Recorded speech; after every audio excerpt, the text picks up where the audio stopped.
नमस्कार, आप देख रहे हैं एनबी न्यूज़ 24/7 नीलम बोध के साथ। साथियों, सबसे पहले आप ये वीडियो देखिए और इस वीडियो को देखकर आप आकलन कीजिए कि आखिर इस वीडियो को दिखाने का मेरा उद्देश्य क्या है और इस वीडियो के पीछे जो कारण है वो क्या है और क्यों मैं आपको इस वीडियो के साथ में अपने विचार साझा करने का प्रयास कर रही हूँ।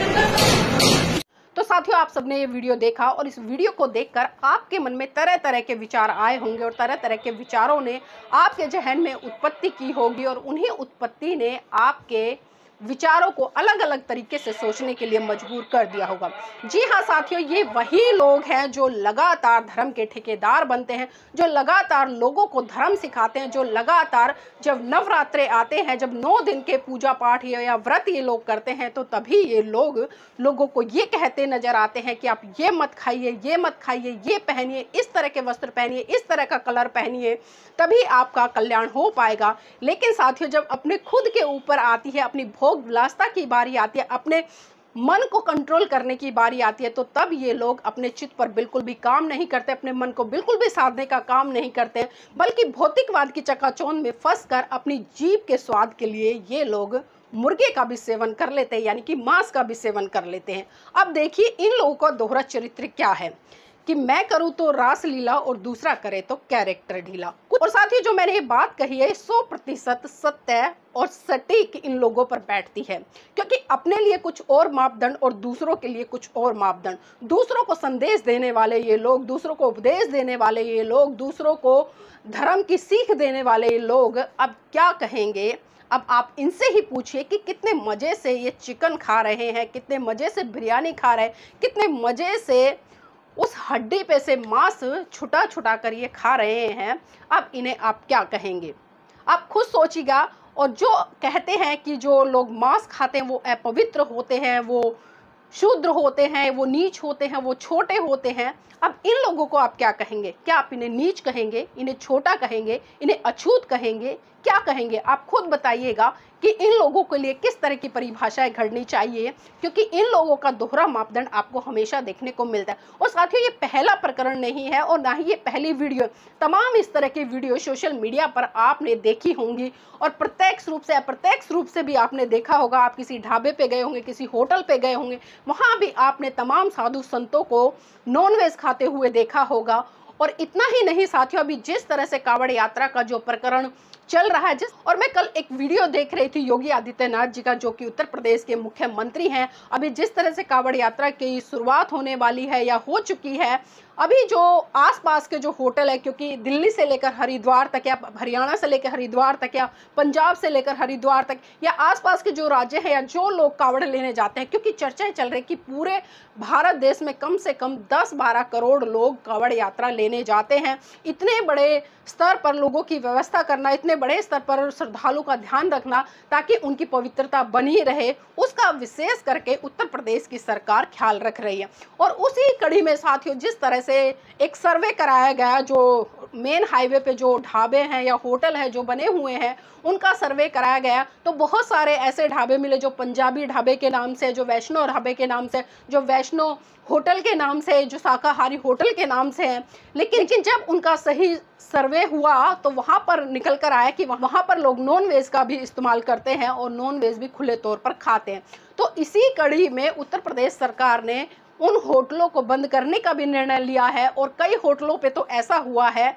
कि मुस्लिम समाज के लोग होटल चला रहे हैं और उसका नाम हिंदू धर्म के देवी देवताओं या हिंदू धर्म के लोगों के ऊपर रखा हुआ है। तो इसको लेकर बड़ी नाराजगी कल उत्तर प्रदेश के जो माननीय मुख्यमंत्री हैं उनकी मिली और तमाम सामाजिक संगठन के लोगों की मिली, और यहाँ तक कि बहिष्कार भी बहुत सारे लोगों ने किया कि इन ढाबों को या इन होटलों को यहाँ पर बंद कराया जाए। और अभी जिस तरह से कांवड़ यात्रा हो रही है, तो लोगों के शुद्ध भोजन है उसका ध्यान रखा जाए और पवित्रता के साथ में उनका भोजन परोसा जाए। साथ ही चलिए, मैं आपकी बात मान लेती हूँ, लेकिन अब मेरे कुछ सवाल हैं माननीय योगी आदित्यनाथ जी से या हिंदू संगठन के तमाम साधु संतों से, या जो उत्तर प्रदेश में अभी जिनके पास में ये जिम्मेदारी लगी है हरिद्वार की यात्रा की, कांवड़ यात्रा की, जिस तरह से व्यवस्था बन रही है, तो एक बात बताइए, तमाम वीडियो सोशल मीडिया पर ऐसी वायरल होती हैं जब आपके ही, जिन्हें आप भोले बाबा कहते हैं, जिन्हें आप भोले कहते हैं, जिन्हें आप भोली कहते हैं, जिन्हें आप शंकर कहते हैं, मैं उन लोगों की बात कर रही हूँ जो कावड़ लेने जाते हैं। आप इनको अलग अलग नामों से पुकारते हैं, आप इनके पैर छूते हैं जब तक कावड़ यात्राएं निकलती हैं, आप इनको फूलों की मालाएं पहनाते हैं, इनके छालों पे मरहम लगाते हैं, और जब ये रुकते हैं तो मैंने बहुत सारे लोग ऐसे देखे हैं कि पैर भी दबाते हैं। लेकिन यही भोले, यही भोली, यही बाबा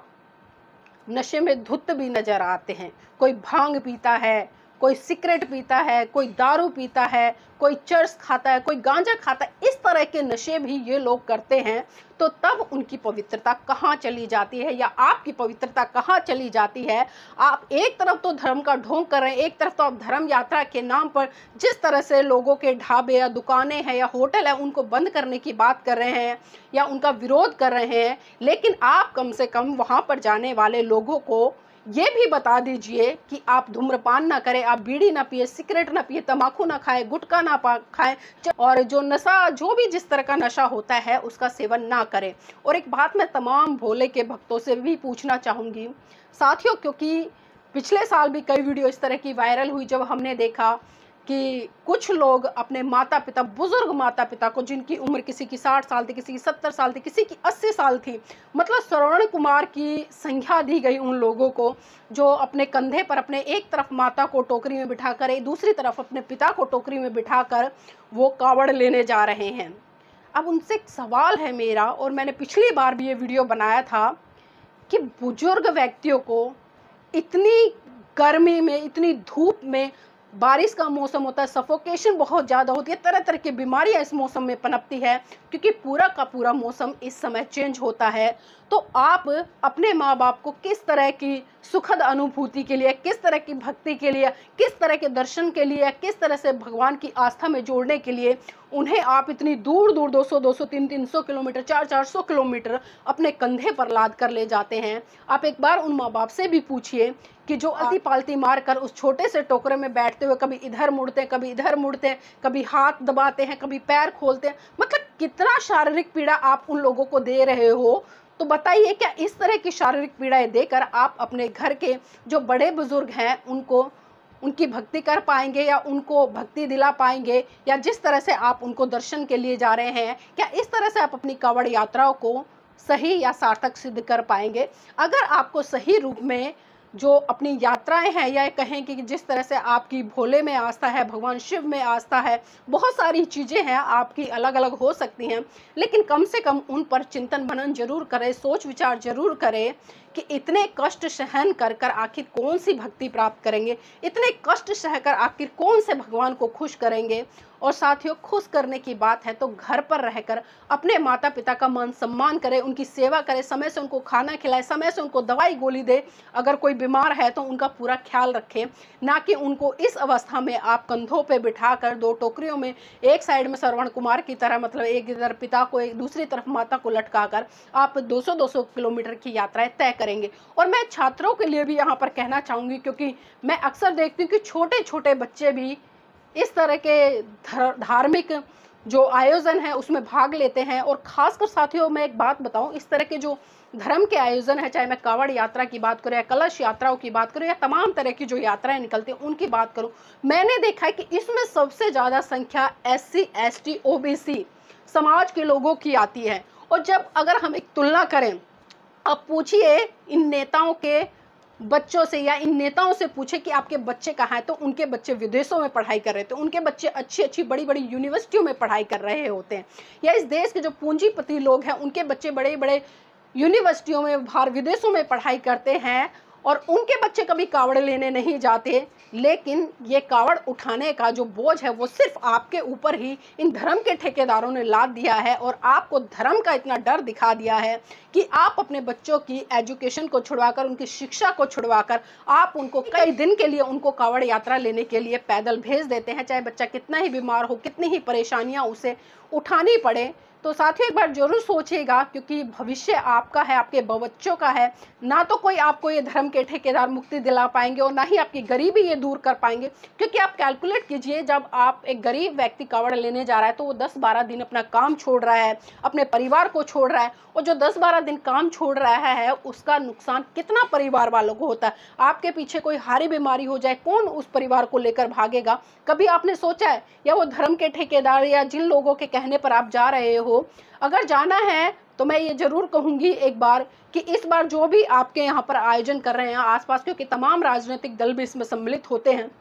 चाहे वो मंत्री हो, विधायक हो या काउंसलर हो, एक बार उनसे सवाल करना कि आपके घर से कौन जा रहा है। क्या आपका बेटा जा रहा है, आप खुद जा रहे हैं, आपकी बेटी जा रही है, आपकी पत्नी जा रही है या आपकी बहू जा रही है? मतलब आप उनसे सवाल करना, और जब उनका जवाब आए कि कोई नहीं जा रहा, तो आप उनसे सवाल करना फिर हम क्यों जाएं। क्योंकि मैं देखती हूँ कि छोटे छोटे लालच देकर बहुजन समाज के तमाम लोगों को इन यात्राओं के लिए तैयार किया जाता है, बरगलाया जाता है, और कहीं ना कहीं बहुत बड़े स्तर पर ये भी देखते हैं कि कुछ लोगों को तो कुछ पैसे देकर भी भेजा जाता है। तो साथियों ये छोटे छोटे लालचों से बाहर निकलिए और वैज्ञानिक सोच की तरफ बढ़ते हुए अपने बच्चों के लिए अच्छी शिक्षा देने का काम कीजिए। क्योंकि अगर आपके बच्चे शिक्षित होंगे तभी उनका मानसिक विकास हो पाएगा, और वो सवाल करेंगे। अगर आपके बच्चे शिक्षित नहीं होंगे तो धर्म का चश्मा चढ़ाकर या धर्म की भक्ति में उन्हें लीन कर आप इतना अंधा कर देंगे कि वो अपना अच्छा बुरा भी नहीं सोच पाएंगे। तो साथियों मैं चाहूंगी आप इस वीडियो को लाइक करें, शेयर करें और कमेंट के माध्यम से हमें बताएं ये वीडियो आपको कैसा लगा। और अब तक जिस साथी ने हमारे चैनल को सब्सक्राइब नहीं किया है तो चैनल को भी सब्सक्राइब जरूर कर लीजिए।